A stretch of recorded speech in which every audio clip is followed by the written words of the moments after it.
Señoras y señores, muy buenas, qué gusto saludarlos. Bienvenidos a un programa más de Voces de un Diálogo, siempre con los temas que generan impacto en el país. Hoy tenemos un programa, no se lo pierda. Hoy tenemos una distinguida invitada con quien vamos a hablar en torno a este tema de la Maxi desde una perspectiva no política.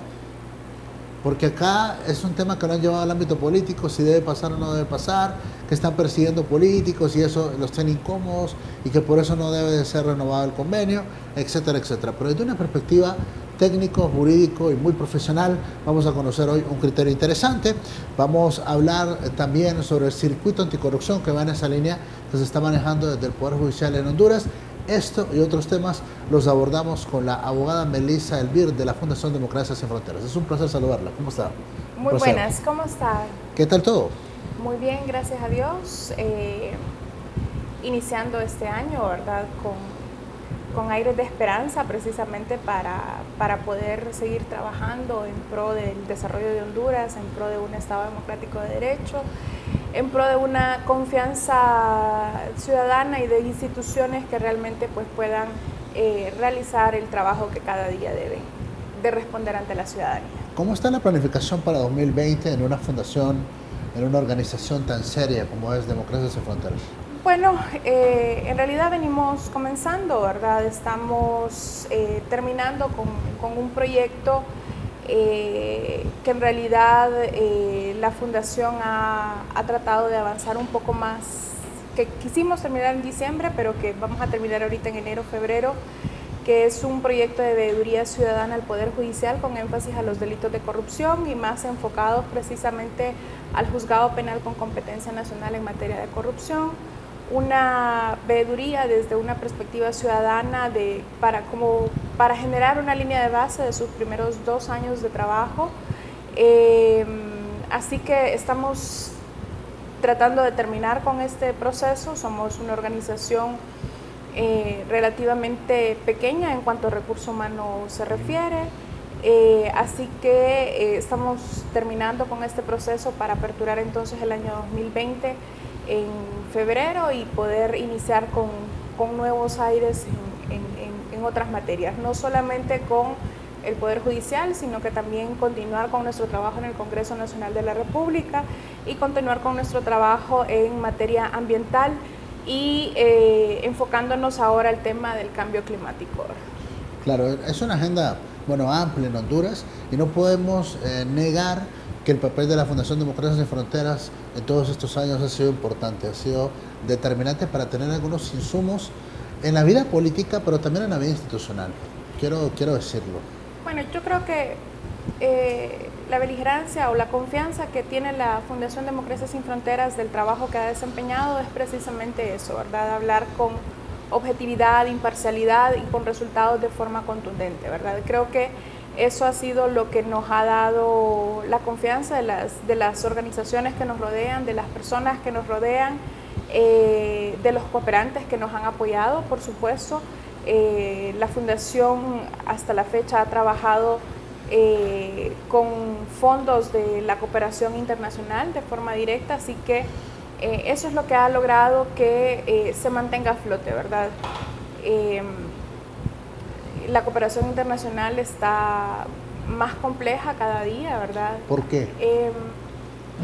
Bueno, primero por las líneas que se vienen, ¿verdad? Es decir, nadie puede negar que USAID es el mayor donante dentro de las organizaciones de sociedad civil, o una línea bastante fuerte, igual que la Unión Europea, pero las agendas se han ido complicando cada vez más, ¿verdad? Es decir, su enfoque está más en tema de migración y no netamente relacionado con el tema del Congreso Nacional, que es un punto clave en la Fundación, y eso hemos tenido que buscar entonces de alguna forma mantener esa línea como Fundación Democracia Sin Fronteras, porque eso fue lo que le dio vida a la Fundación junto con el tema de la tala ilegal del bosque. Así que mantenerlo a base de esfuerzo propio ha sido bastante complicado en el transcurso de los últimos años, pero los cambios políticos que han surgido en Estados Unidos, quieras o no, han afectado también nuestro país en estas líneas de la cooperación internacional. Así que todo es un poco más complejo cada día y es de irse. Me llama la atención ese elemento que me da el hecho de que tenga que focalizar el gobierno de los Estados Unidos los recursos hacia el tema migración, porque tampoco se puede desconocer que es un fenómeno que a ellos los está golpeando más que nunca. Y que en teoría deberíamos de decir que primero golpea a Honduras. Cada hondureño que sale debería de generarle al Estado, a los gobernantes, a los políticos, a todos un dolor. Acá salen, ya están preparando otra mega caravana. Pero vea usted cómo una cosa afecta a la otra. Cómo un tema migratorio que le afecta a ellos como país desestabiliza también el seguimiento de una línea de monitoreo profesional y bastante seria que ustedes tenían en el Congreso, o tienen, ¿verdad? Todavía. Por supuesto, ¿verdad? Todavía la tenemos, tratamos de sostenerla en la medida del tiempo, ¿verdad? Pero las políticas en general estadounidenses han cambiado, ¿verdad? Recordemos que Estados Unidos nos ha apoyado tanto tiempo que lógicamente quieren mayores resultados en todos estos procesos, así que se ven en la medida que los años han cambiado con el tema de corrupción, narcotráfico, entonces son cada día más exigentes en muchas líneas que como organizaciones pues tenemos que cumplir para poder ser objetos a subvenciones de diferentes cooperantes, no solamente de USAID, sino que también de la Unión Europea, etcétera, ¿verdad? Así que los temas focales, por ejemplo, en este momento para la cooperación internacional y aquí en su conjunto, el G16, ¿verdad? Son el tema, por ejemplo, anticorrupción, el tema de transparencia como un eje transversal y un tema de gobierno abierto ha sido bastante apoyado también por la cooperación internacional y muy particularmente los fondos estadounidenses pues están también apoyando mucho el tema de buscar medidas para no generar mayor migración en nuestro país, es decir, buscar formas de cómo la gente entonces puede mantener una buena perspectiva acá, el tema del desarrollo local, el tema de emprendimiento, que son temas entonces que hacen que más enfocados a jóvenes también, que jóvenes puedan buscar el sueño americano no solamente en Estados Unidos, sino que también en nuestro propio país. Ahora, me llama la atención entonces que la agenda de la comunidad internacional es una Honduras sin corrupción. O sea, tan mal se está en el país en este ámbito de la corrupción que es la prioridad de la comunidad internacional.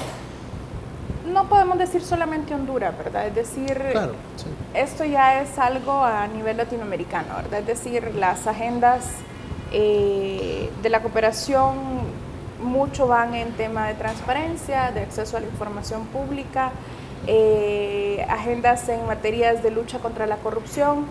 Y a veces cuando visitamos otros países a nivel latinoamericano, pues parece que están hablando de las Honduras también, ¿verdad? Es decir, Latinoamérica no es tan distinta en sus diferentes países. Todos tenemos problemas de corrupción, en mayor o menor escala, por supuesto, ¿verdad? Y eso lo vemos en los diferentes informes. Pero uno ve, cuando uno compara y comparte ese criterio suyo de que América Latina está llena de corrupción, pero Honduras está a la vanguardia en ese tema. Y no quiero sonar pesimista, sino que evidentemente por mi papel periodístico tengo que pasar monitoreando.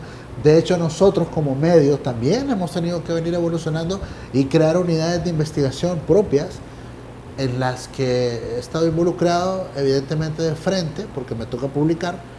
Entonces me doy cuenta de lo terrible que estamos en Honduras. Del Seguro Social para acá es que nos ha llevado bastante tiempo de investigación. ¿Y cuánto nos hemos encontrado? Una serie de cosas. Pero comparamos con El Salvador. Tema cooperación internacional. Los mismos Estados Unidos le dan tantos millones de dólares para el tema de desarrollo humano, para el tema de también de mejorar las condiciones sociales, económicas y políticas. Perciben en ellos que tienen una mayor estabilidad. China les da dinero, la Unión Europea les da dinero. Y así sucesivamente una serie de proyectos que uno dice, ¿cuál es la diferencia? ¿Cuál es el problema? ¿Por qué a ellos tanto dinero y por qué en Honduras tanta condición o tanta limitancia para darle recursos? Aquí es la forma en que cada gobierno pues negocia, ¿verdad? Los diferentes, o sea, cuando inició, recordemos el periodo anterior de Juan Orlando Hernández, inició negociando el plan de la Alianza por la Prosperidad, ¿verdad? Y era una X cantidad de millones de dólares bastante fuerte, y no solamente para Honduras, sino que para el Triángulo Norte de forma conjunta, ¿verdad? Es decir, los tres presidentes dialogaron de forma conjunta con el presidente de Estados Unidos precisamente para solicitarle apoyo en el tema de prosperidad, en el tema del combate al narcotráfico. Entonces va dependiendo en realidad de cuáles son las necesidades de los diferentes países para poder ponerse de acuerdo, porque al final la cooperación apoya ciertos sectores, pero también van tratando que vayan en línea con los planes de cada uno de los países, ¿verdad? Es decir, no son totalmente aislados, ellos hacen estudios mucho más fuertes para ahondar también entonces cuáles son problemáticas, estudios que los hacen hondureños y hondureñas, analistas de reconocida honorabilidad, de reconocida trayectoria también en temas de análisis, precisamente entonces para proponer cuáles son esas líneas que van a seguir apoyando, y casi siempre lo hacen en planes de cada quinquenal, es decir, cada 5 años van cambiando entonces los temas.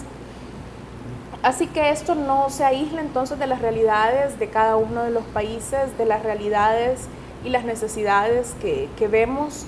En este momento, si observamos, la cooperación se está enfocando mucho al tema del cambio climático, al tema ambiental, ante las necesidades, ¿verdad? Las sequías que vienen diagnosticando, a pesar de que estamos en época de frío y en lloviznas y que miramos esto, ¿verdad? Ajá. Ya estamos pensando en una sequía porque son fuertes veranos los que vamos a tener entonces en este año, fuertes sequías. La problemática que tuvimos el año pasado del agua, dicen que fue mínima para lo que esperamos entonces para este año, así que todo va dependiendo precisamente de esos cambios, ¿verdad?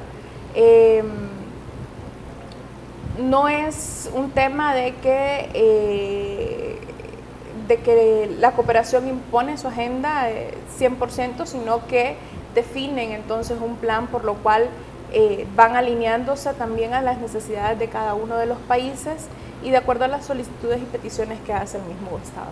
Muy bien, vamos a ver entonces cómo evoluciona en 2020 ese tema, ¿verdad? Pero tiene razón usted, y hay que verlo así. La cooperación, en el caso particular de los Estados Unidos, ven sus intereses, y sus intereses ahora mismo es evitar que más hondureños salgan.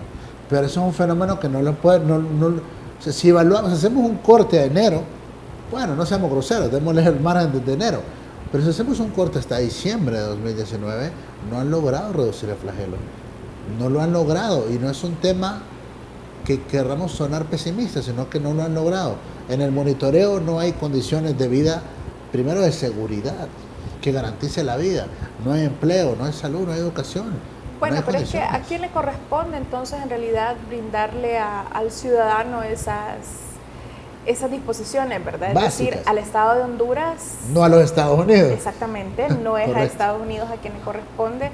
El Estado de Honduras es el responsable de tener las medidas de seguridad ciudadanas básicas, mínimas, para poder vivir en paz, en armonía, con una ciudadanía que realmente entonces pueda responder ante las diferentes adversidades, empleos dignos para cada uno de nosotros, ¿verdad? En el cual entonces por lo menos sepamos que quedándonos acá en nuestro país entonces podemos luchar, pero un profesional universitario, ¿cuánto gana? En muchas ocasiones se ofrece el salario mínimo o muy cerca del salario mínimo, precisamente no por querer ser malos, y aquí a veces queremos echarle también culpa a la empresa privada, pero ante la necesidad de trabajo y ante la necesidad de contratar por parte de la empresa privada, pero sin tener las condiciones económicas necesarias también para poder mantenerse a flote el día al día. Entonces, son adversidades en realidad que lo ve la gente.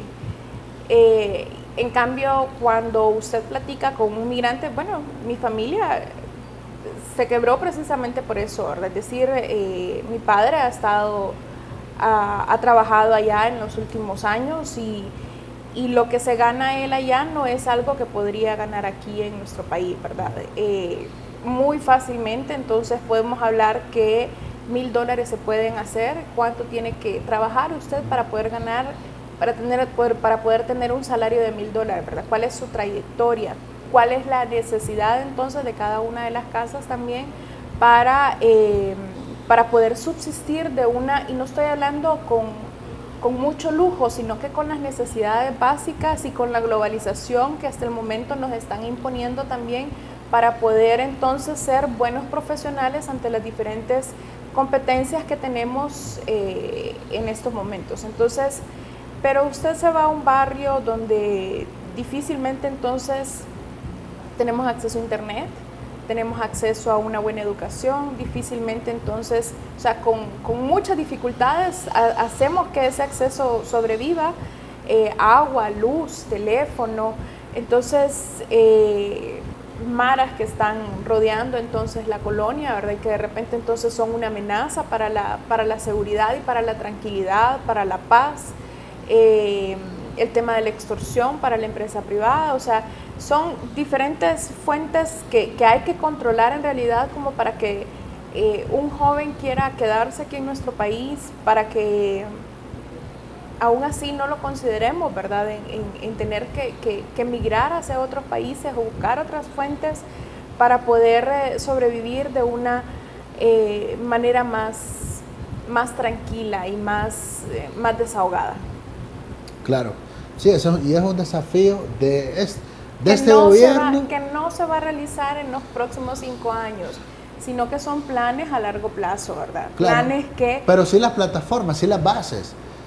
Yo siempre, es un tema de una conversión, y usted maneja también este tema de la infraestructura que el Estado echa a andar. Sí. Ese centro cívico gubernamental versus tener bien todas las escuelas de Honduras. ¿Qué le sirve más a la patria? Uno, ese montón de carreteras, está bien, pero yo siempre me pregunto, ¿qué es primero? ¿El ser humano o la infraestructura? Para un ser humano que no tiene comida, que no tiene trabajo, ¿las carreteras para quiénes son? ¿Para quienes no tienen trabajo, para quienes no tienen buena educación, buena salud? No, las carreteras es para un determinado sector. Yo creo que primero es el ser humano. Si el hondureño tiene una buena educación en la escuela pública, va al centro de salud, va al hospital, a la escuela y lo atienden, el hondureño puede trabajar y va al siguiente paso del desarrollo en infraestructura. Pero acá, como el negocio es, la infraestructura es lo que... Yo me quedo impresionado. El fin de semana hizo una publicación que el presidente de la Corte Suprema de Justicia, en un hecho inédito, ha hecho más obras que Juan Orlando Hernández. Ha inaugurado más obras que Juan Orlando Hernández. Y que el presidente de la Corte ha inaugurado más obras que los diputados. Más obras que el ministro de INSET. Más obras que el ministro de Desarrollo. Presidente de la Corte. Entonces nosotros preguntamos, ¿es que acaso no es más importante mejorar el salario al operador de justicia que se juega la vida con un criminal? ¿Y es que acaso no es más importante ponerles carros blindados a estos jueces para que no tengan miedo? Para que no me los encuentre en un colectivo, en un taxi de punto de la Kennedy o de Lato. ¿Por dónde comenzamos? Yo creo que están invertidos esos papeles y vale la pena ir profundizando y monitoreando como ustedes lo hacen tan profesional. Me conecta esto con el debate ahora, si se debe renovar o no el convenio con la MAX. Y quisiera preguntarle, ¿cómo han evaluado ustedes hasta hoy el papel de esta misión? Porque nosotros tenemos nuestras propias consideraciones y consideramos que ha fracasado el combate a la corrupción desde la MAX. Pero por supuesto es una posición particular que manejamos nosotros acá. ¿Usted cómo lo ve? Bueno, vámonos al primer punto. ¿Qué es más importante? Por supuesto el ser humano, ¿verdad? Pero como seres humanos también pedimos condiciones y condiciones básicas. Es decir, los centros de salud son importantes, los hospitales son importantes, las carreteras son importantes, pero el ser humano, por supuesto, sigue siendo más importante. Pero para desarrollar al ser humano necesitamos precisamente entonces centros básicos, pero con maestros de calidad, con infraestructura de calidad, con tecnología de calidad, para realmente entonces poder tener las condiciones para que ese ser humano pueda desarrollarse con calidad y realmente entonces estemos hablando de calidad de desarrollo del ser humano. Entonces es como hablar qué es primero el gallo, el huevo o la gallina, ¿verdad? Seguimos en esa misma discusión. El problema es que no hay un diálogo con la ciudadanía para poder decidir qué vamos a hacer primero. No hay un diálogo con la ciudadanía, entonces, para poder decidir cómo queremos empezar ese plan de desarrollo. Primero, y previo a ello, no hay una planificación consensuada de las diferentes instituciones gubernamentales o de los diferentes funcionarios para que realmente podamos hacer una línea de tiempo en el que digamos de aquí a 20 años hemos llegado a esto. Al llegar a estos 20 años, entonces primero voy a desarrollar un plan de 5 años para decir, en estos 5 primeros años puedo lograr esto, en estos 10, estos 15, esto, y a los 20 llego a mi meta final. Como los famosos objetivos 2030, ¿verdad?, que desarrolla la ONU. Pero para llegar a todos estos objetivos, yo tengo que hacer diferentes actividades, diferentes metas para poder llegar aquí. Y en el año 1 yo tengo que lograr algo en particular para poder lograr a esos 20 años entonces llegar acá. Y ese es el problema de nosotros como hondureños, que no planificamos, que cada 4 años cambian los planes, que cada 4 años que cambia el funcionario, entonces cambian las estructuras gubernamentales, cambian los planes, y por lo que estuvimos trabajando en los últimos 5 o 6 años, se fueron a la basura porque como empieza un nuevo gobierno, entonces no se continúa con esa línea de tiempo, ¿verdad? Estos últimos 6 años entonces se ve como que solamente en algo en particular estamos desarrollando, ¿verdad? Pero nos conviene seguir alquilando edificios de gente particular entonces para que el Estado nunca tenga nada, y seguiremos alquilando entonces edificios eternamente sin que las secretarías de Estado entonces tengan una entidad propia en la que entonces viene otro gobierno y tenemos que pagar todo lo mal que dejaron aquel edificio, hacer el retorno hacia otro edificio y volver a empezar a hacer todo el trámite. Entonces yo todavía tengo ese debate de un plano muy personal, ese debate, ese sentimiento, primero el ser humano o las infraestructuras, pero son inversiones realmente necesarias. Las calles son necesarias porque precisamente también generan mejor comunicación para el ser humano. El agricultor entonces ya puede bajar de la montaña precisamente para poder llegar a los mercados locales y ofrecer de forma directa su producto. Una ama de casa también entonces puede traer, como hay mejores condiciones de transporte local, porque no tenemos la facilidad de transporte público hacia zonas aledañas, ¿verdad?, o zonas lejanas, mejor dicho. Entonces, pero tiene mejores facilidades entonces para poder comunicarse con la ciudad o con estructuras que están más alineadas. Entonces, a eso me refiero, ese plan específico de 20 años de qué es lo que queremos llegar, esa es la crítica fundamental desde la Fundación, de que no se consensúan y son decisiones unilaterales por parte de los gobernantes y no se le pregunta entonces al ciudadano de qué es lo que se quiere hacer. Gobierno abierto era la idea, precisamente esa es la idea de gobierno abierto, tener una interacción mucho más fluida con la ciudadanía. El problema es que en muchas ocasiones parece que está basado en los planes de algunas instituciones y se incorporan compromisos en los planes de acción de gobierno abierto, y eso ha sido una crítica muy fuerte desde la Fundación y desde muchas organizaciones de sociedad civil que no podemos escuchar, pero también no terminamos de comprender ese concepto de gobierno abierto para que la ciudadanía pueda tener mayor participación. Ahora, el segundo punto, el tema Maxi. ¿Cumplió o no cumplió con sus expectativas? Yo creo que para muchos no cumplió precisamente porque esperábamos mucho más de lo que realmente estaba establecido en la Carta del Convenio. Es decir, todos los ciudadanos esperábamos una Sisi y nos dieron una Maxi. O sea, para empezar, desde el nacimiento ya hay inconformidades, precisamente porque lo que se le pedía al Estado de Honduras era que instalaran una Sisi. Una Sisi que tuviera las mismas facultades que la Sisi que en Guatemala, en la que ellos, de manera individualizada, entonces investigaban actos de corrupción, y generaban esas líneas de investigación, pero también acusaban ante el sistema judicial ante ese proceso. Al darnos una misión de apoyo nada más para los temas de corrupción, entonces realmente tenemos que trabajar con lo que hay.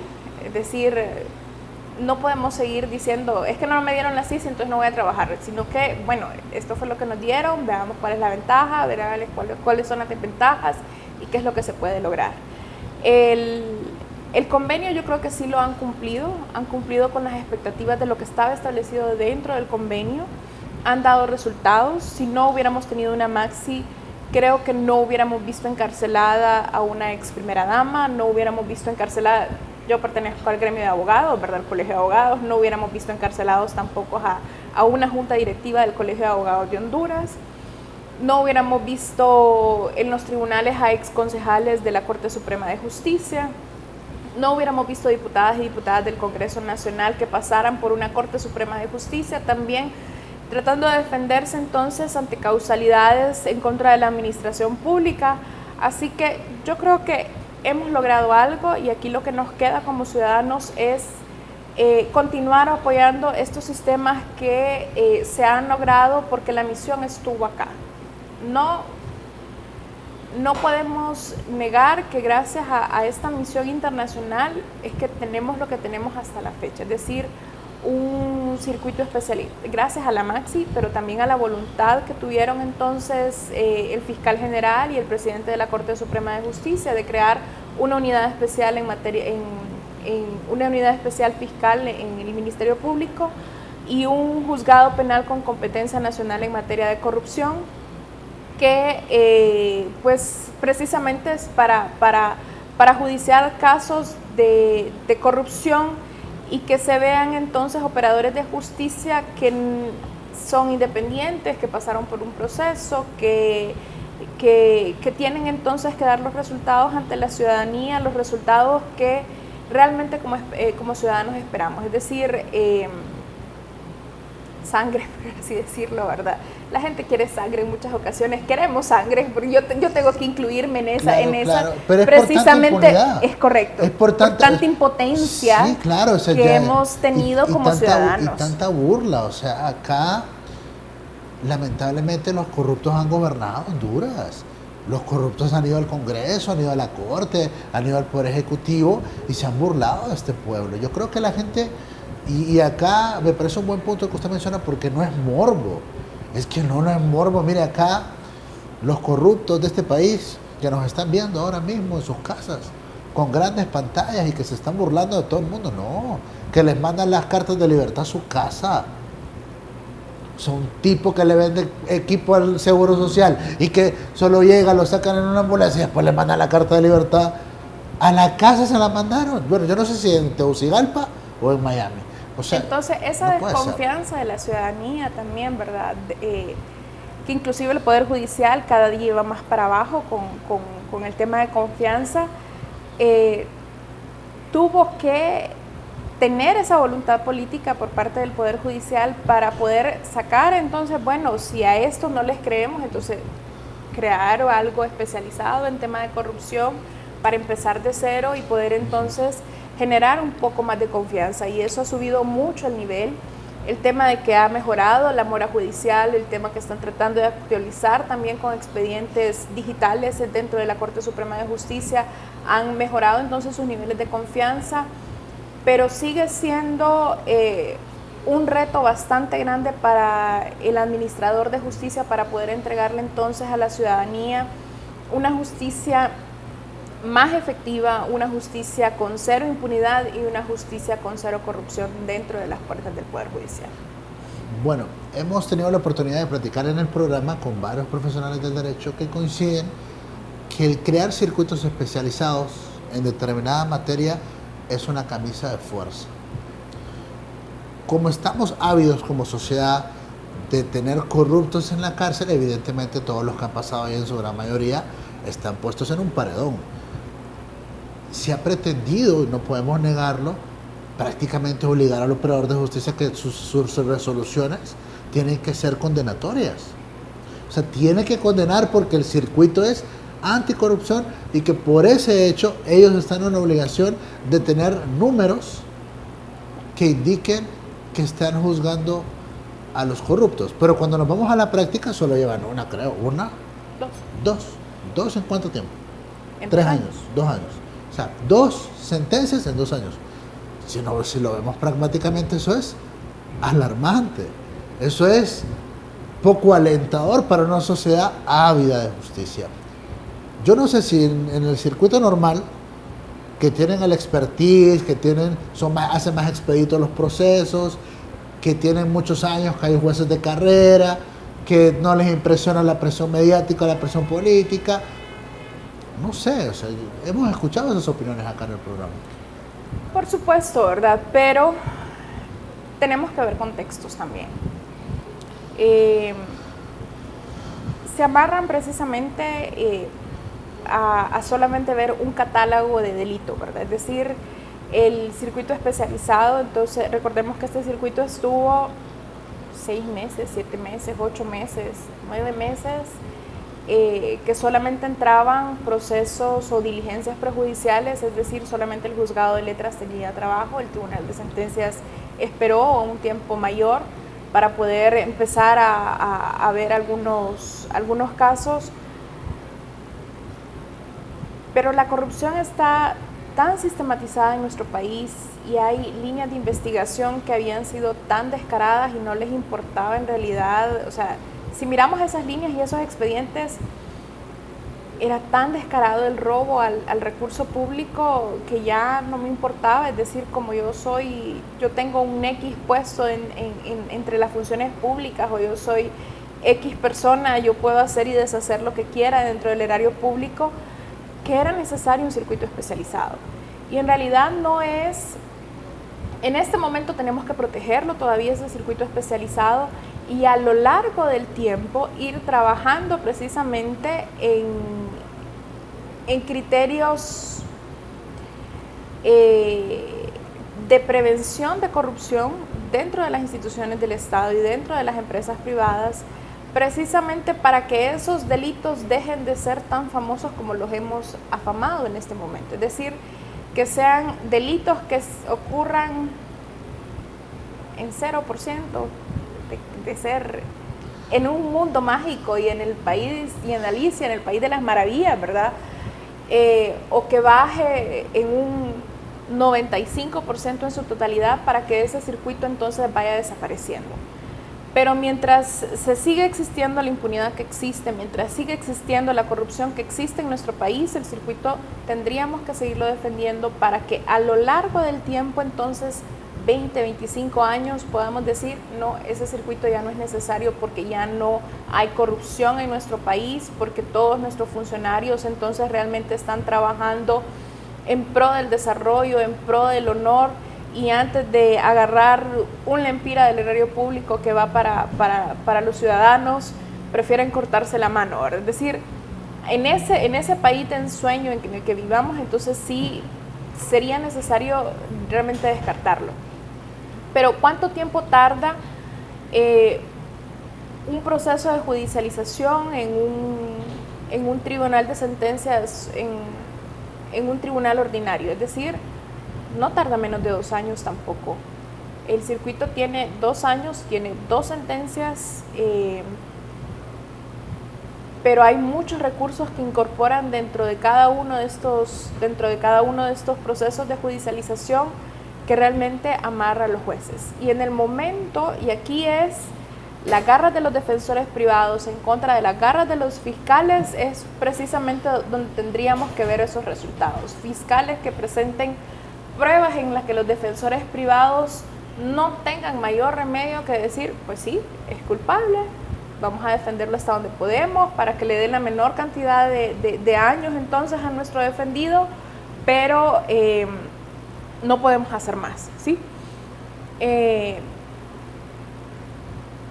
No es que ya están sesgados para decir tienen que ser condenados. Lo que hemos visto o estudiado en las sentencias, pues han sido precisamente apegadas a derecho, han sido precisamente apegadas a la ley. Así que yo sí tendría que felicitar al circuito por el trabajo que han desarrollado hasta el momento y más bien darles un aliento de confianza, un aliento de esperanza de que la ciudadanía también los apoya, es decir, para que no se sientan solos precisamente en ese trabajo que tiene que ser de soledad para el juzgado de letras, que solamente tienen que conocer 3 personas en el tribunal de sentencias y 3 personas en la corte de apelaciones para poder dictar sentencias de manera definitiva en contra de personas que de repente en muchas ocasiones no supieron ni lo que hicieron. Ahora, sobre ese tema en particular, yo solo no entiendo un accionar, y es la disparidad en el criterio o en el manejo de los criterios sobre un caso y otro. Tema de Rosalena del Lobo, casi 60 años, 50 años. Pero a los exconcejales, que creo que en derecho, les están permitiendo defenderse en libertad. El caso Planeta Verde y el caso, bueno, en el caso de Sobre Ruedas, que le ponen unos nombres de película, llegaron y hasta el último individuo que se presentó se pudo defender en libertad. Y con la señora hubo una rigidez muy evidente. O sea, yo no tengo por qué defenderla a ella, pero sí veo esa disparidad. ¿Por qué con ella tan rígidos, tan contundentes en sus criterios jurídicos, tan muy apegados, si usted quiere, a cada cosa, pero en los otros casos sin ningún problema, flexibles, resolvían que se defienda la libertad, no hay problema, y etcétera, etcétera? O sea, eso es una percepción de afuera, no sé cómo lo viste. Yo creo que ahí ya depende de cada juez y del criterio de cada uno de ellos. Los concejales en su mayoría eran mayores de la tercera edad, algunos, lo que ya entonces la ley les permite ciertos favoritismos. El caso de corrupción sobre ruedas, pues no recuerdo mucho en este momento, pero creo que no es de la...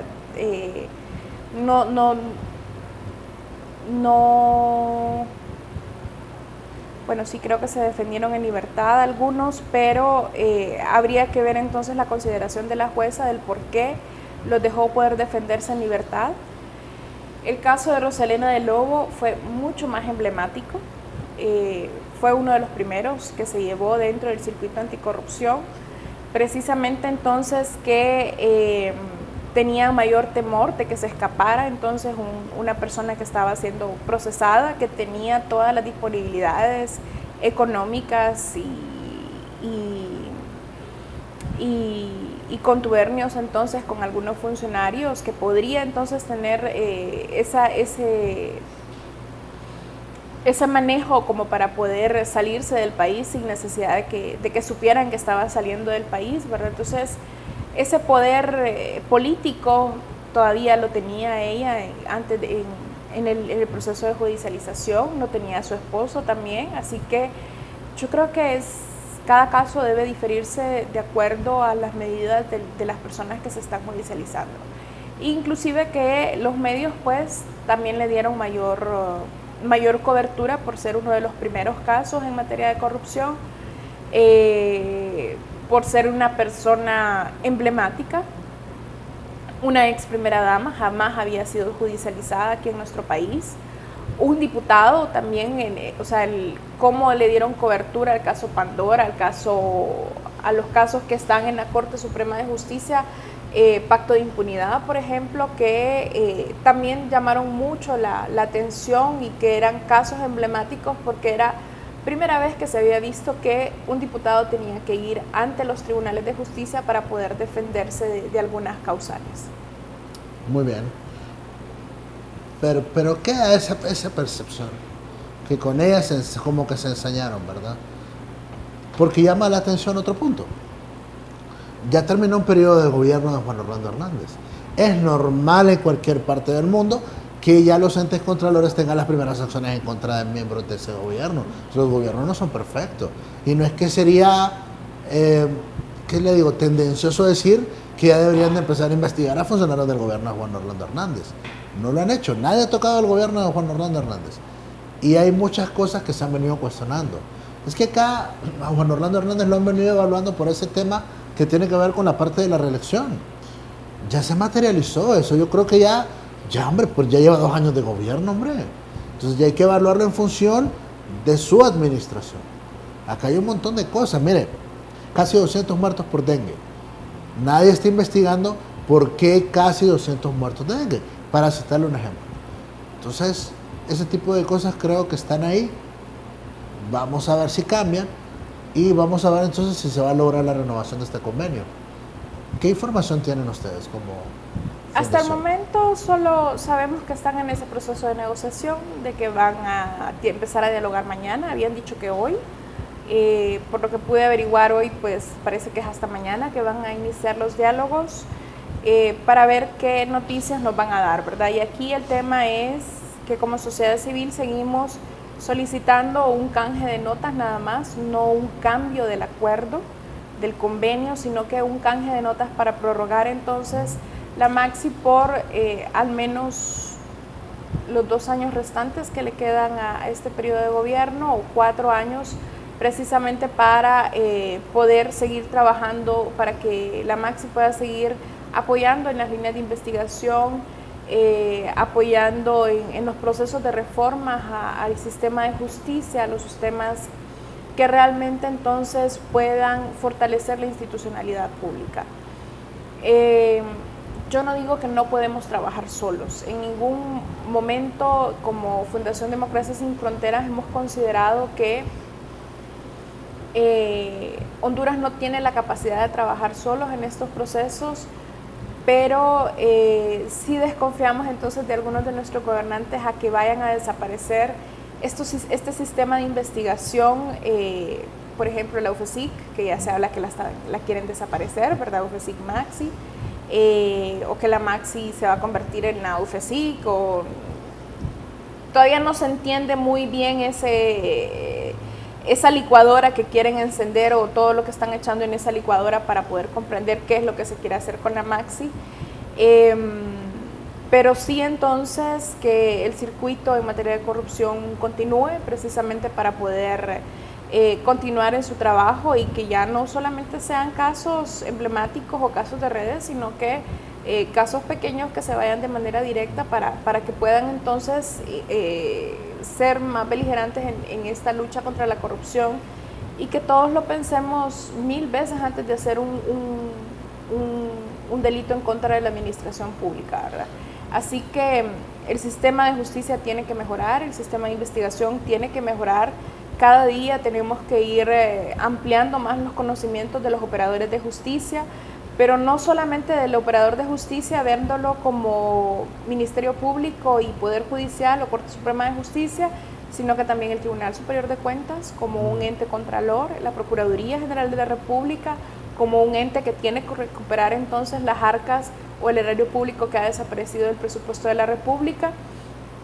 Es decir, del caso del Seguro Social, se dijo que el Partido Liberal había llevado tanto, que el Partido Nacional había llevado tanto, pero no hemos escuchado que hayan devuelto entonces esos fondos al erario público. Y tenía la voluntad. Ni tampoco los intereses moratorios, así como los cobran en los bancos, por ejemplo. Pero tenía en honor a la verdad. Sí, dijeron que iban a ir a vender. La verdad, los cachurecos dijeron que iban a devolverlo. Que iban a devolverlo, pero no lo hemos visto, no lo hemos percibido, y mucho menos se ha visto entonces en el sector educación, en el sector salud, o que regrese al Instituto Hondureño de Seguridad Social para que podamos tener mejor atención de todos los hondureños. Yo le apuesto que mínimo el 50% de los habientes del Seguro Social no somos de los que llega al Seguro Social para ser atendidos, pero entonces el que llega, que pueda ser atendido con la mayor dignidad posible, ¿verdad? Es decir, yo soy mala para madrugar, yo prefiero pagar, aunque me quede sin comer, prefiero pagarle al médico a una consulta precisamente antes de ir a madrugar al Seguro Social para ir a sacarme a cita, ¿verdad? Entonces, no es el ideal de un seguro social que necesitamos, sino que necesitamos un seguro que esté en disposición 24/7, ¿verdad? Con todas las especialidades del mundo, precisamente porque con todo lo que recoge de cada una de las personas que laboramos en las diferentes instituciones, en realidad debería de ser uno de los mejores hospitales para todas las personas que estamos dentro de esa cobertura. Qué gusto platicar con usted. Igualmente. Una plática bastante productiva. Muchas gracias. Muy amable. La abogada Melissa Elvir, de la Fundación Democracia Sin Fronteras, hoy acá en Voces de un Diálogo. Muchas gracias a todos ustedes que han estado muy pendientes del programa, atentos a todos los temas que hemos abordado de una forma bastante seria hoy acá en el programa. En nombre del ingeniero Bastian, que está al frente de la producción, Oscarito Luna está al frente del máster, yo soy Alan Fiallos, con permiso.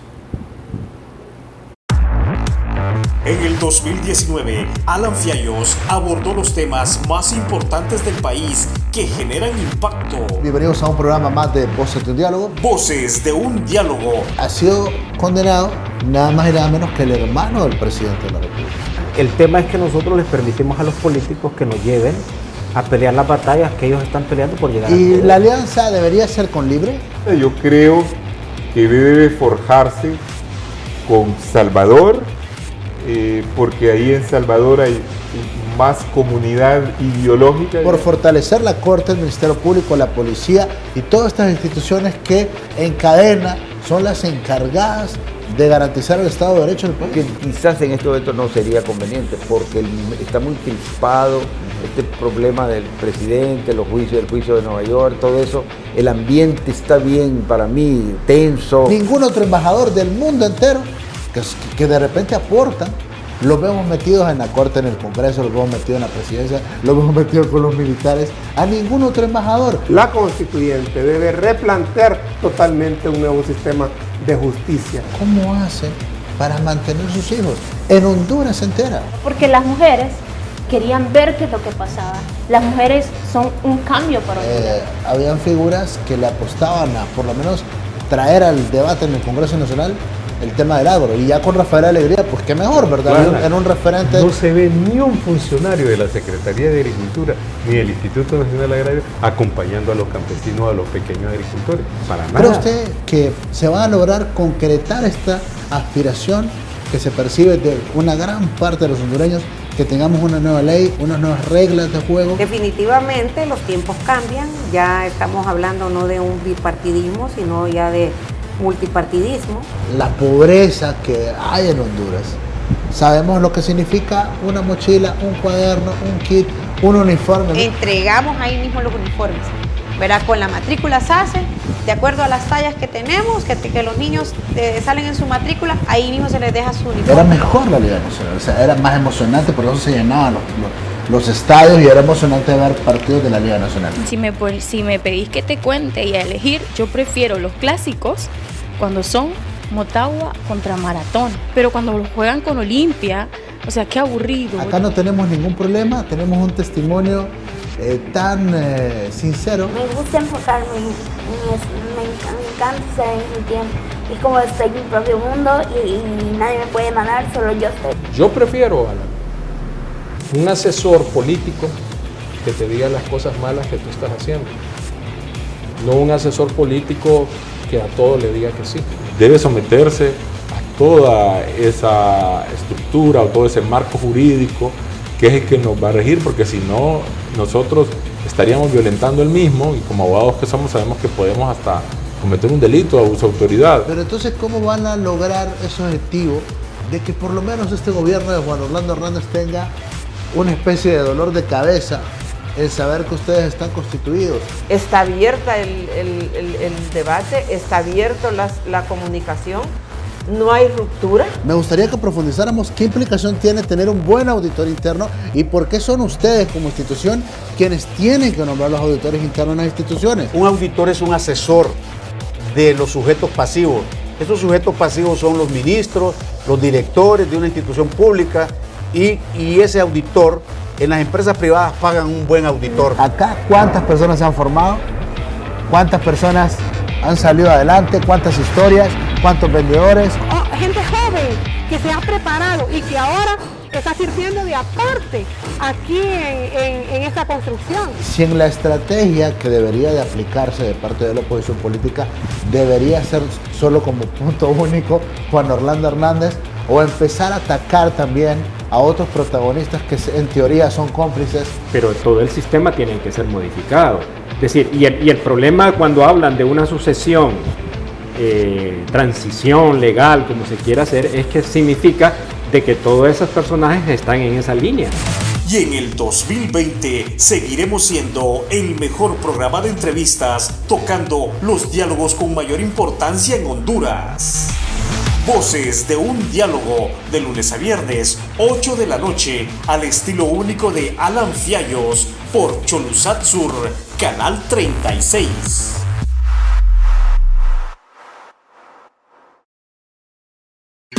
Los temas de actualidad, los comentarios más acertados y toda la información diaria que usted quiere saber, los tiene Alan Fiallos. Sígalo en las redes sociales. Alan Fiallos, un compromiso con la verdad en las redes sociales.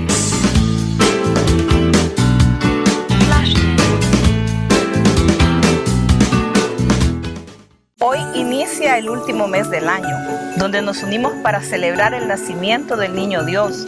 Despedimos el 2019 y damos la bienvenida al Año Nuevo. Queremos invitar a todo el pueblo hondureño al inicio de las celebraciones de la Navidad Catracha.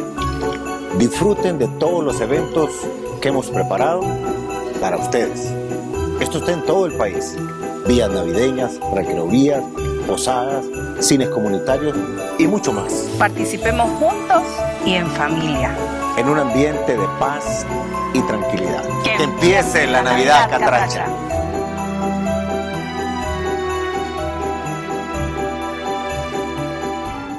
Abrir tu primera cuenta de ahorro en Banco Atlántida es más fácil. Redefinimos tu forma de ahorrar.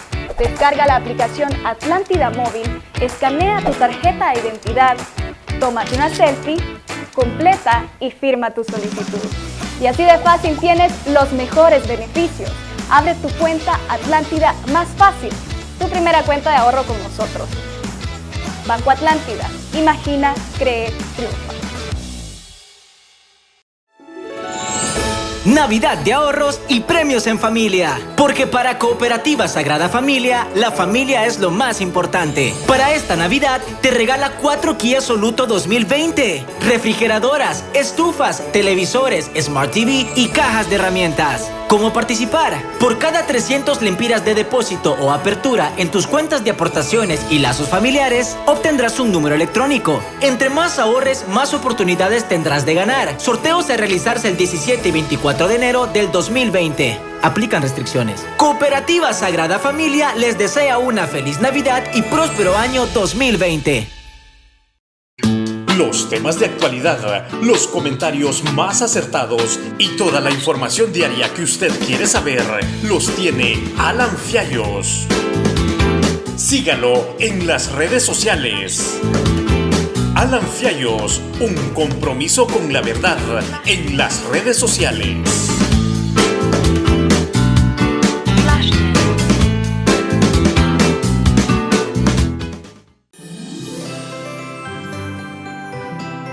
Navidad es la época ideal para el reencuentro con los valores que nos han unido como hermanos.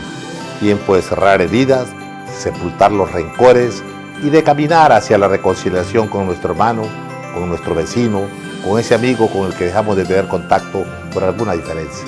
Es tiempo de abrir los brazos a la tolerancia y reencontrarnos con nosotros mismos, con nuestros valores, con nuestras raíces, con todo lo que nos une y nos convierte en hijos de la misma patria. La Navidad es la conmemoración del nacimiento de nuestro Señor Salvador, Jesucristo, que sea también época del nacimiento del nuevo hondureño, para dejar atrás el pasado y comenzar a trabajar para lograr un futuro lleno de paz, armonía y desarrollo para todos nuestros hijos y los hijos de nuestros hijos. Feliz Navidad y próspero año nuevo para todos mis hermanos hondureños.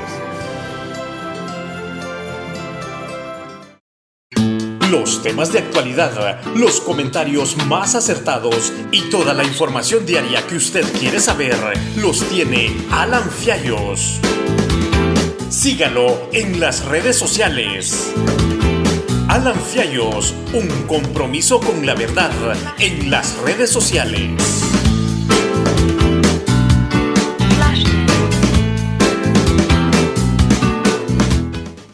Abrir tu primera cuenta de ahorro en Banco Atlántida es más fácil. Redefinimos tu forma de ahorrar. Descarga la aplicación Atlántida Móvil, escanea tu tarjeta de identidad, tómate una selfie, completa y firma tu solicitud. Y así de fácil tienes los mejores beneficios. Abre tu cuenta Atlántida más fácil.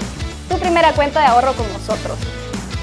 Banco Atlántida. Imagina, cree, triunfa. Los temas de actualidad, los comentarios más acertados y toda la información diaria que usted quiere saber los tiene Alan Fiallos. Sígalo en las redes sociales. Alan Fiallos, un compromiso con la verdad en las redes sociales.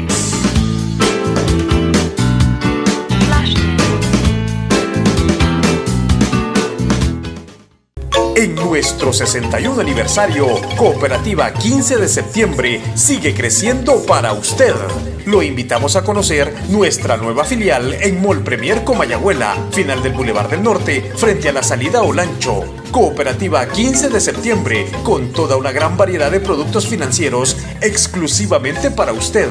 Cooperativa 15 de septiembre, acérquese y sea parte del mejor cooperativismo en Honduras. Cooperativa 15 de septiembre, su independencia económica, ahora en Mall Premier Comayagüela. Voces de un diálogo. Bienvenidos a un programa más de Voces de un diálogo, donde se abordan temas de impacto. Ha procesado a medio mundo y no le ha pegado absolutamente nada. Con los diferentes protagonistas del acontecer nacional. El contrato social entre los gobernantes y los gobernados. Pero los que tenemos algunos kilómetros ya recorridos, Alan. Si los entes judiciales son imparciales. Evitar que se siga yendo la gente para allá. Hay gente honesta, gente interesante dentro, pero dialogan sobre los temas más importantes que se generan en nuestro país. Ha perdido, si es que alguna vez la tuvo. La sociedad que tenemos ahora no es la sociedad que tenemos hace 10 años. Al estilo único de Alan Fiallos. Algunos lo perciben así, otros consideran que es que se está haciendo justicia. Voces de un diálogo, todos los días a las 8 de la noche, solo por Cholusat Sur, Canal 36 y nuestras redes sociales. En Cholusat Sur creemos en los principios y valores cooperativos. Estamos convencidos que el movimiento cooperativo debe estar en el centro de la creación de una economía más sostenible y equitativa. Basados en estos principios, surge la Hora del Cooperativismo y la Economía Social en Honduras, un programa único en la televisión nacional. Vea La Hora del Cooperativismo y la Economía Social en Honduras con Efraín Rodríguez, todos los fines de semana, solo aquí, en Cholusat Sur.